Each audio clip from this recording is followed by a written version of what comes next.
Ngadon yano happeneng Henry tang mame, but don haka kendo ubang akwa na lor jong me. Kani ka record Bible kadena Psalm hinyo pudlay record ba arpusan, kapit kan mao yingi, balada ublay ulong baro kapapidon, pidon lut baro kapapidon kam. Don ka hakane ka pertay ka bala banyanu jor, but ka jing don jong ublay, haka jing ka jong pi. Le ase pis ngaw kung papila du ulut yaki brew ne, yaki lat kilinti ne ki papila duway.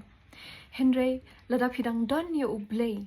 Pim shem la du ulut yaki baro. Ublay udang long unong penbyang jong pi, ublay udang long unong yada jong pi, but ublay udang long unong pentngen jong pi. Hebrew khat laisan, ublay uong anum no ya pi lano ru. Ngan le lendet ya pi lano ru. Kibriyo kila ban no ya pi, kapisa kala ban ja no. Kijing snow wat kijing mut kila ban kila. Henry ublay uyay sa na ba ulong ubayay ne. Kumta sange no ban thau ya kijing imjong pi da ka ba pim don. Sedang man ay ngu ublay ya ki ba pila don lupa. Na marshi kalip mat, haka jing don jong ublay, kalong kam ko dor. Man ya ka ba kani ka pertay kala ban ay pi. Tila da ublay ulong baro ka ba pidon, palat ya ka ba pidon kam. Pakermen ba kani kan yarab ya pi, ya ro you try. God bless you.